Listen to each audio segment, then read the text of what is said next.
ప్రపంచంలోనే అత్యంత రద్దీగా ఉండే దుబాయ్ ఇంటర్నేషనల్ ఎయిర్పోర్ట్ పై డ్రోన్ దాడి జరిగింది. ఈ దాడిలో ఇంధన ట్యాంక్ దెబ్బతినడంతో విమానాశ్రయంలో భారీగా పొగలు వ్యాపించాయి. విమానాల రాకపోకలు నిలిచిపోయి కార్యకలాపాలకు అంతరాయం ఏర్పడింది. ఈ ఘటన అంతర్జాతీయ వాణిజ్యం, ఇంధన మార్కెట్లపై ప్రభావం చూపే అవకాశం ఉంది.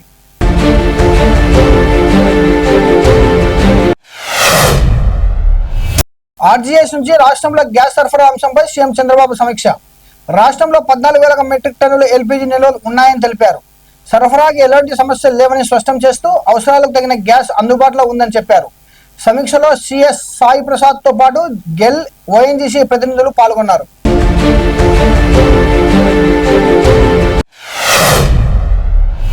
నేడు ఒంగోలు అసెంబ్లీ నియోజకవర్గ కేడర్తో వైఎస్ జగన్ భేటీ. హాజరైన స్థానిక సంస్థల ప్రజాప్రతినిధులు, నాయకులు, కార్యకర్తలు.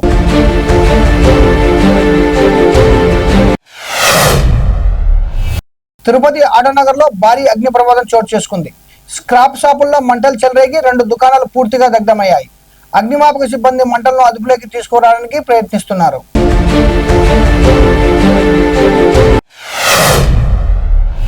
గ్యాస్ కష్టాలకు చెక్కుపడేలా నందాదేవి భారత తీరం చేరుకుంది.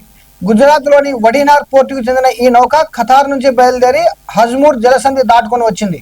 46,000 మెట్రిక్ టన్నుల ఎల్పీజీ గ్యాస్ ను తీసుకువచ్చింది.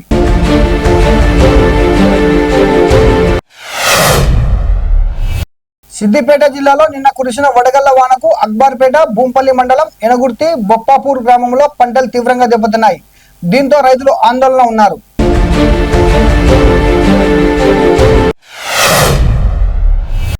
ఆఫ్ఘనిస్తాన్ పై పాకిస్తాన్ వైమానిక దాడులు.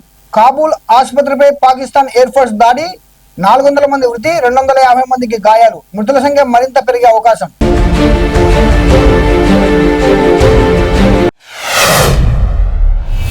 కాకతీయ యూనివర్సిటీలో విద్యార్థుల ఆందోళన చెలరేగింది. పీజీ విద్యార్థిని శ్రీవిద్య ఆత్మహత్యపై నిరసన తెలుపుతూ వీసీ ఛాంబర్లోకి చొచ్చుకెళ్లేందుకు ప్రయత్నించారు. అడ్డుకున్న పోలీసులతో విద్యార్థి సంఘాల మధ్య వాగ్వాదం జరిగింది.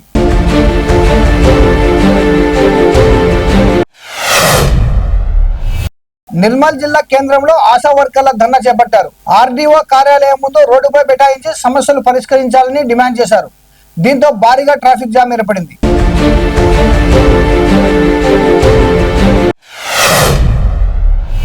కుక్కట్పల్లి కేపీహెచ్పీ నుండి 10 మంది ప్రైవేట్ ఉద్యోగాలతో గండపోతారం వెళ్తున్న లీ ఫార్మా కంపెనీకి చెందిన మినీ బస్ బోల్తా. పలువురికి గాయాలు కాగా ఒకరి పరిస్థితి విషమం. గాయపడ్డ వారిని చికిత్స నిమిత్తం ప్రైవేట్ ఆసుపత్రికి తరలింపు. పోలీసులు కేసు నమోదు చేసి దర్యాప్తు చేస్తున్నారు.